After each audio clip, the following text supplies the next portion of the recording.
Hello everyone, I'm Parthiban. Welcomes you to SAP views. இன்றைக்கி date 11/5/2025. இந்த வீடியோவை ஈவினிங் ஒரு 5:30க்கு ரெக்கார்ட் பண்ணிகிட்ருக்கிறேன்.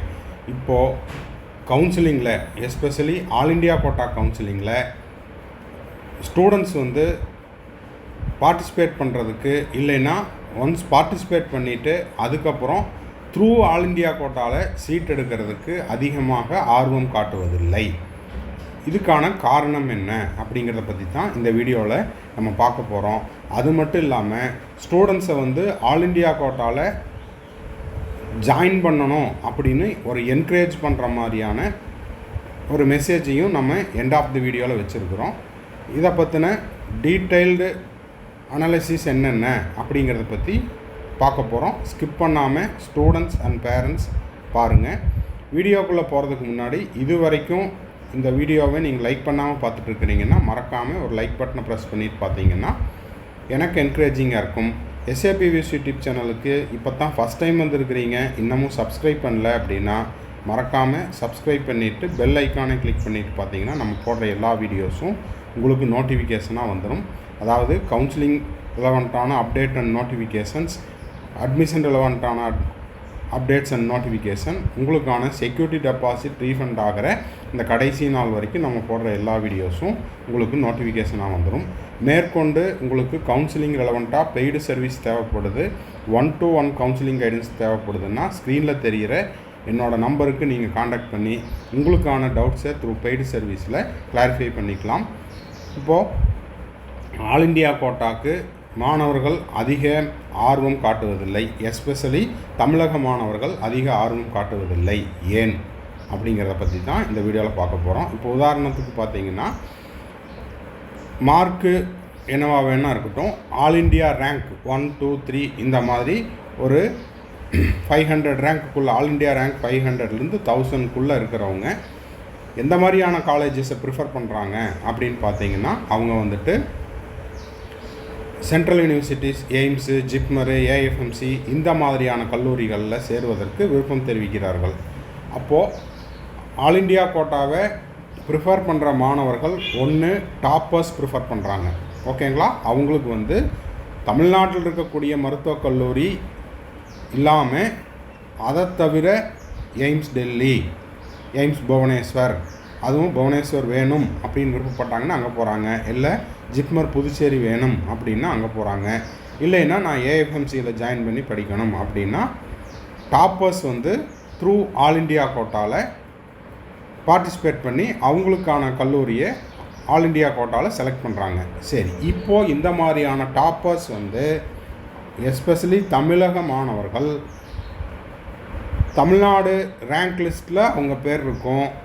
அந்த மாணவர்கள் ஆல் இண்டியா கோட்டாவில் சீட் எடுக்கிறனால தமிழ்நாடு மாணவர்களுக்கு என்ன பெனிஃபிட் அப்படின்னா, டாப்பர்ஸ் எல்லாம் தமிழ்நாட்டிலிருந்து வெளியில் போகும்போது அவங்களுடைய சீட் அப்படிங்கிறது அதுக்கு கீழே இருக்கக்கூடிய ரேங்க்குக்கு, இப்போது ஃபஸ்ட்டு ஒரு 200 மாணவர்கள் ரேங்க் லிஸ்ட்டில் டாப்பர்ஸ் 200 பேர் இருக்கிறாங்க அப்படின்னா அந்த 200 மாணவர்களும் ஆல் இண்டியா கோட்டாவில் அவங்களுடைய ட்ரீம் காலேஜான எய்ம்ஸு, ஜிப்மரு, ஏஎஃப்எம்சி இந்த மாதிரியான கல்லூரிகளுக்கு போயிட்டாங்கன்னா அந்த 200 பிளேஸ் அப்படிங்கிறது என்னாகும், 201லேருந்து 400 அப்படிங்கிற ரேங்க் தமிழ்நாடு ரேங்க் லிஸ்ட்டில் எங்கே போயிடும், அப்படியே மேலே போயிடும், 1 to 200க்கு போயிடும்.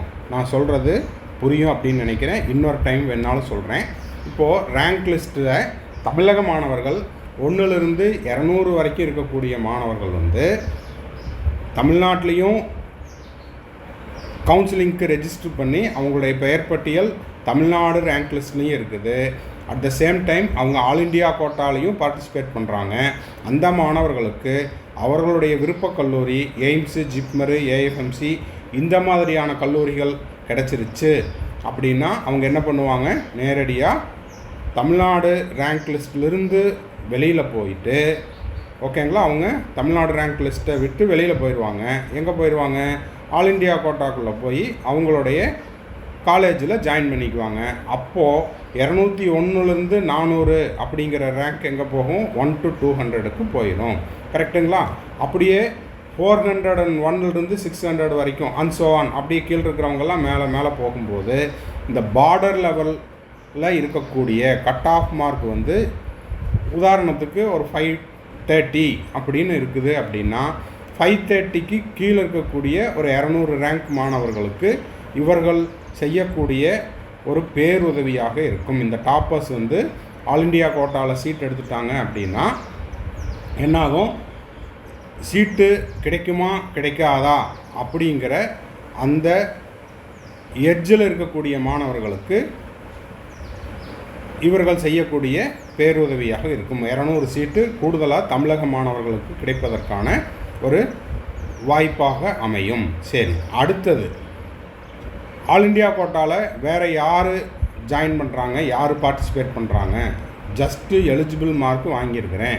அந்த எலிஜிபிள் மார்க் அப்படிங்கிறது இன்னமும் ரிசல்ட் வந்ததுக்கப்புறம் தான் தெரிய வரும். அது 100 மார்க்காக இருக்கலாம், 120 இருக்கலாம், 140 இருக்கலாம். 100லேருந்து அண்ட் அபவ் 100 அண்ட் அபவ் இருக்கக்கூடிய மாணவர்கள் என்ன பண்ணுவாங்க அப்படின்னா, ஒன்று நான் வந்து எம்பிபிஎஸ் படிக்கணும், அது டீம்டு யூனிவர்சிட்டியாக இருந்தாலும் பரவாயில்ல, இல்லைன்னா அப்ராடில் போய் சேர்ந்தாலும் பரவாயில்ல அப்படின்னு வெயிட் பண்ணிகிட்ருக்கிற மாணவர்கள், நான் இந்தியாவுக்குள்ளே தான் படிக்கணும் அப்படின்றவங்க ஆல் இண்டியா கோட்டாவில் பார்ட்டிசிபேட் பண்ணி அவங்களுடைய பட்ஜெட் மீன்ஸ் அவங்களுடைய ஃபீஸ் அவங்களுக்கு சூட்டபுளாக இருக்கிற பட்சத்தில் டீம்டு யூனிவர்சிட்டியில் ஏதாவது ஒரு கல்லூரியில் போய் ஜாயின் பண்ணிடுவாங்க. ஓகேங்களா? சரி, இப்போ என்னங்க சார் சொல்ல வரீங்க? இப்போது தமிழ்நாட்டில் இருக்கிற மாணவர்கள் இது வரைக்கும் நம்ம 2 கேஸ் பார்த்துட்டோம். டாப்பர்ஸ் என்ன பண்ணுறாங்க, அவங்களுடைய கல்லூரி சென்ட்ரல் யூனிவர்சிட்டிஸான எய்ம்ஸு, ஜிப்மரு, ஏஎஃப்எம்சி இது போன்ற கல்லூரிகளில் அவங்களுக்கு சீட்டு கிடைக்கிற பட்சத்தில் தமிழ்நாட்டிலிருந்து வெளியேறிடுவாங்க. அவங்க தமிழ்நாட்டிலிருந்து வெளியேறனால ஒன்று அவங்களுடைய ட்ரீம் காலேஜில் போய் சேர்ந்துடுறாங்க. அடுத்த கட்டமாக சீட்டு கிடைக்குமா கிடைக்காதா அப்படிங்கிற கட் ஆஃப் மார்க்குக்கும் கீழே இருக்கக்கூடிய, இல்லைன்னா கட் ஆஃப் மார்க்கில் எட்ஜில் இருக்கக்கூடிய இன்னமும் ஒரு 200 மாணவர்களுக்கு அவங்க வந்து இங்கே ஒரு சான்ஸை க்ரியேட் பண்ணி கொடுத்துட்டு தமிழ்நாட்டில் கவர்மெண்ட் மெடிக்கல் காலேஜில் சீட்டு கிடைக்கிறதுக்கு ஒரு சான்ஸை க்ரியேட் பண்ணிட்டு போயிடுறாங்க. கரெக்டுங்களா? அடுத்தது இப்போ பாட்டம் அப்படின்னு சொல்கிற அந்த எலிஜிபிள் கேண்டிடேட், அவங்க ஜஸ்ட்டு பாஸ் மார்க் வாங்கியிருந்தால் போதும். அவங்க என்ன பண்ணிடுறாங்கன்னா, டீம்டு யூனிவர்சிட்டியில் இந்தியாவுக்குள்ளே நான் படிக்கணும், ஃபாரின் போய் படிக்கல, இந்தியாவுக்குள்ளேயே படிச்சுக்கிறேன்றவங்க இந்தியாவில் இருக்கக்கூடிய ஏதாவது ஒரு டீம்டு யூனிவர்சிட்டியில் அவங்க வந்து ஆல் இண்டியா கோட்டாவில் பார்ட்டிசிபேட் பண்ணி சீட் எடுத்துக்கிறாங்க. ரைட். இப்போ 3வது கேஸ் தான் யார் அப்படின்னா, இவங்க வந்து இப்போ ஃபார் எக்ஸாம்பிள் டாப்பர்ஸ்னுடைய மார்க்கு ஒரு 600 இந்த வருஷம் அப்படின்னு வச்சுக்கலாம். ஓகேங்களா? பாட்டம் அப்படிங்கிறது எலிஜிபிள் மார்க்கு 100, 120, 140, அதிலிருந்து ஒரு என்ன வரைக்கும் டீம்டு யூனிவர்சிட்டிக்கு எது வரைக்கும் கட் ஆஃப் க்ளோஸ் ஆகுதோ அது வரைக்கும் இருக்கிறவங்க டீம்டு யூனிவர்சிட்டியில் போயிடுவாங்க. அதுக்கு நடுவில் இருக்கக்கூடிய ஒரு 500, 400 இது வந்து கேட்டகரி மாறும். 400 to ஒரு 550க்குள்ளே இருக்கிறவங்க ஆல் இண்டியா கோட்டாவுக்கும் பார்ட்டிசிபேட் பண்ணுவாங்க. ஆல் இண்டியா கோட்டா அப்படிங்கிறது நம்ம எதை சொல்ல வர்றோம், 15% எல்லா ஸ்டேட்டில் இருக்கிற சீட்டுக்கும், ஸ்டேட் கோட்டா தமிழ்நாடு ஸ்டேட் கோட்டாவில் இருக்கிற கவர்மெண்ட் சீட்டு 85% இதுக்கும் அப்ளை பண்ணுவாங்க. நான் சொல்கிறது கிளியராக புரியும் அப்படின்னு நினைக்கிறேன். நடுவில் இருக்கக்கூடிய மாணவர்கள், ஓகேங்களா, இவங்கள நம்ம என்னென்னு வச்சுக்கலாம், ஆவரேஜ் அப்படின்னு வச்சுக்கலாம். இந்த ஆவரேஜில் இருக்கிற 500 to 550 எவ்வளோ வருதோ அதை பொறுத்து அந்த ரேஞ்சுங்கிறது மாறும். 480லேருந்து 550 அப்படின்னு எடுத்துக்கிட்டோம் அப்படின்னா, இந்த மாணவர்கள் என்ன பண்ணுவாங்க, ஆல் இண்டியா கோட்டாக்கும் கவுன்சிலிங்கில் பார்ட்டிசிபேட் பண்ணுவாங்க. 15% government college seat in all the states, இந்தியாவில் இருக்கக்கூடிய அனைத்து மாநிலத்திலும் இருக்கக்கூடிய 15% ஆல் இண்டியா சீட்டுக்கும் பார்ட்டிசிபேட் பண்ணுவாங்க. தமிழ்நாடு ஸ்டேட் கோட்டாவில் இருக்கிற 85% சீட்டுக்கும் அவங்க சாய்ஸ் ஃபில் பண்ணுவாங்க. இப்போது இந்த மாதிரி ஆவரேஜில் இருக்கிற அந்த ரேஞ்சில் தான் நிறைய மாணவர்கள் பாஸ் பண்ணி வச்சுருப்பாங்க. இவங்களுக்கு எப்படி சீட் அலாட் ஆகும் அப்படின்னு பார்த்தீங்கன்னா, இப்போ நான் என்னையே ஒரு எக்ஸாம்பிளாக எடுத்துக்கிறேன். நான் வந்து ஒரு 530 மார்க்ஸ் எடுத்துருக்கிறேன். ஓகேங்களா? நான் வந்து ஒரு பிசி கேட்டகரி. நான் வந்து தமிழ்நாடுக்கும் அப்ளை பண்ணேன், ஆல் இண்டியா கோட்டாக்கும் அப்ளை பண்ணேன். ஆல் இண்டியா கோட்டாவில் ஒன்று எனக்கு சீட் அலாட் ஆகாமல் போகலாம், ஆர் அலாட் ஆகி ஏதாவது ஒரு ஸ்டேட்டில், ஃபார் எக்ஸாம்பிள் வெஸ்ட் பெங்காலில் ஏதோ ஒரு அரசு மருத்துவக் கல்லூரியில் கிடைக்குது சீட்டு, புரியுதுங்களா?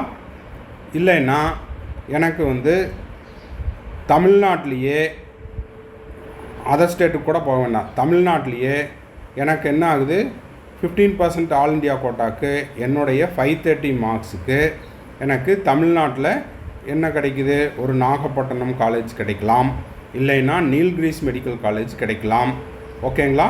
இல்லை ஒரு ராமநாதபுரம் மெடிக்கல் காலேஜ் கிடைக்கலாம், இப்படின்னு வச்சுக்கலாம். இது வந்து 15%. இதுவே தமிழ்நாடு ஸ்டேட் கோட்டாலையும் நான் பார்ட்டிசிபேட் பண்ணியிருக்கிறேன்.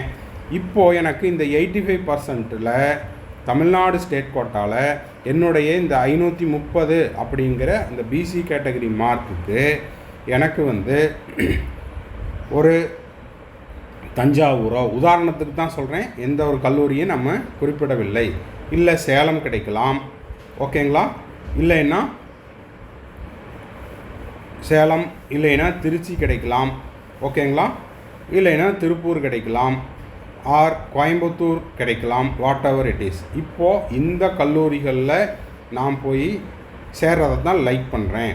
எதனால் அப்படின்னா, இது வந்து நம்பர் ஆஃப் சீட்ஸ் வந்து அதிகம், இயர் ஆஃப் எஸ்டாப்ளிஷ்மெண்ட்டு கம்பேர் பண்ணும்போது முதல்ல ஆல் இண்டியா கோட்டாவில் கிடைச்ச கல்லூரிகளை விட இதில் வந்து எனக்கு சில பேஷண்ட் ஃப்ளோ ஆகட்டும், ஆர் ஹாஸ்பிட்டல் இன்ஃப்ராஸ்ட்ரக்சர் ஆகட்டும், இதெல்லாம் கம்பேர் பண்ணி பார்க்குறேன். ஸோ எனக்கு ஆல் இண்டியா கோட்டாவில் ஒரு சீட்டு கிடைக்கிறத விட, சீட்டு கிடச்சி நான் அதை லைக் பண்ணுறதை விட, ஸ்டேட் கோட்டாவில் கிடைச்ச சீட்டில் நான் சாட்டிஸ்ஃபை ஆகிக்கிறேன். Mid level students allotted better colleges in state quota than all India quota. இது வந்து மிகப்பெரிய ஒரு டிசைடிங் ஃபேக்டராக இருக்குது. ஆல் இண்டியா கோட்டாவை மாணவர்கள் வேண்டான்னு சொல்வதற்கான காரணமாக இருக்குது. எதனாலன்னா, எனக்கு ஸ்டேட் கோட்டாவில் நான் விரும்புகிற ஒரு கல்லூரி அல்லது ஆல் இண்டியா கோட்டாவில் கிடைச்ச சீட்டை விட ஒரு பெட்டராக நான் ஃபீல் பண்ணுற ஒரு காலேஜ் எனக்கு ஸ்டேட் கோட்டாவில் கிடைக்கிறனால நான் என்ன பண்ணிடுறேன், ஆல் இண்டியா கோட்டாவை வேண்டாம் அப்படின்னு சொல்ல வர்றேன். ஓகேங்களா? இதுதான் வந்து மாணவர்கள் ஆல் இண்டியா கோட்டாவில் சீட் எடுக்காமல் இருப்பதற்கான காரணம். சரி, இப்போது என்ன சொல்ல வர்றோம் அப்படின்னா, இங்கே பார்த்தீங்கன்னா தெரியும், நான் வந்து என்னுடைய ஒரு விருப்பக் கல்லூரி அப்படிங்கிறது என்னுடையது இல்லை, எல்லா மாணவர்களுடைய, தமிழ்நாட்டில் இருக்கிற எல்லா மாணவர்களும் போய் சேர விரும்பக்கூடிய கல்லூரி மெட்ராஸ் மெடிக்கல் காலேஜ் பார்ப்போம், இல்லைன்னா அடுத்தது ஸ்டான்லி மெடிக்கல் காலேஜ் பார்ப்போம், இல்லைங்களா? இல்லைன்னா மதுரை மெடிக்கல் காலேஜ் பார்ப்போம். இந்த மாதிரி லைனாக உங்களுக்குன்னு ஒரு விருப்பம் இருக்கும். இப்போ நான் வந்து ஆல் இண்டியா கோட்டாக்கும் அப்ளை பண்ணுறேன், தமிழ்நாடு ஸ்டேட் கோட்டாக்கும் அப்ளை பண்ணுறேன். இப்போ எனக்கு ஆல் இண்டியா கோட்டாலையும் எம்எம்சி கிடச்சிடுச்சு, ஓகேங்களா? ஸ்டேட் கோட்டாலையும் எனக்கு அதே எம்எம்சி கிடச்சிடுச்சு. ஆல் இண்டியா கோட்டா 15%லேயும் எனக்கு என்ன காலேஜ் கிடச்சிது, எம்எம்சி கிடச்சிது. அதுவே தமிழ்நாடு ஸ்டேட் கோட்டாவில் பார்ட்டிசிபேட் பண்ணேன், இப்போவும் எம்எம்சி கிடச்சிது. அப்படின்னா இந்த நேரத்தில் தான் நான் அடுத்தவங்களுக்கு ஹெல்ப் பண்ணணும் அப்படிங்கிற எண்ணமே எனக்கு வரும். எப்படி, சரி எனக்கு இங்கேயும் எம்எம்சி தான் கிடைக்குது, இங்கேயும் எம்எம்சி தான் கிடைக்குது, ஸோ நான் வந்து ஆல் இண்டியா கோட்டாவில் ஒரு சீட் எடுத்துக்கிறேன் அப்படின்னா என்னோட தமிழ்நாடு ஸ்டேட் கோட்டா சீட்டு வந்து என்னை போலவே இருக்கக்கூடிய இன்னொரு தமிழக மாணவருக்கு அது வந்து ஒரு உதவியாக இருக்கும் அப்படின்னு நான் புரிஞ்சுக்கிற பட்சத்தில் நான் வந்து என்னோடய ஸ்டேட் கோட்டா சீட்டை வேண்டான்னு சொல்லிவிட்டு ஆல் இண்டியா கோட்டாவில் எம்எம்சி எடுத்துக்கிறேன். இதுவே இந்த எக்ஸாம்பிளை பாருங்கள், எனக்கு ஆல் இண்டியா கோட்டாவில் நான் பார்ட்டிசிபேட் பண்ணி எனக்கு வந்து இது ஒரு உதாரணத்துக்கு தான் சொல்கிறேன், எந்த கல்லூரியும் இதுதான் அப்படிங்கிறத சொல்லலை. எனக்கு வந்து என்ன ஆகுது, ஆல் இண்டியா கோட்டாவில் எனக்கு ஒரு தஞ்சாவூர் மெடிக்கல் காலேஜ் கிடைக்குது. அதுவே ஸ்டேட் கோட்டாவில் எனக்கு வந்து மெட்ராஸ் மெடிக்கல் காலேஜ் கிடைக்குது. அப்படின்னா என்ன பண்ணுவோம், நான் தஞ்சாவூர் போக விருப்பப்படுவேனா, மெட்ராஸ் மெடிக்கல் காலேஜ் போக விருப்பப்படுவேனா அப்படிங்கிறது தான் இந்த இடத்துல question mark. Most of the students 99.9% வந்து எம்எம்சியில் தான் படிக்க விரும்புவாங்க. அதனால் தமிழ்நாடு ஸ்டேட் கோட்டாவில் கிடைச்ச சீட்டை எடுத்துகிட்டு இந்த ஒரு சீட்டை ஆல் இண்டியா கோட்டாவில் சீட்டை வேண்டான்னு சொல்லுவோம். இப்போது நான் தமிழ்நாடு மாணவர், நான் என்னங்கிறேன், எனக்கு ஆல் இண்டியா கோட்டா சீட்டு வேண்டாங்கிறேன், என்னுடைய ஆல் இண்டியா ரேங்க்கு ஒரு 2100 அப்படின்னு வச்சுக்கலாம். எனக்கு அடுத்ததாக இருக்கக்கூடிய ஒரு மாணவருடைய ரேங்க் வந்து 2101 இருக்கும். இந்த மாணவர் தமிழ்நாடு மாணவராக இருந்தால் சந்தோஷம்.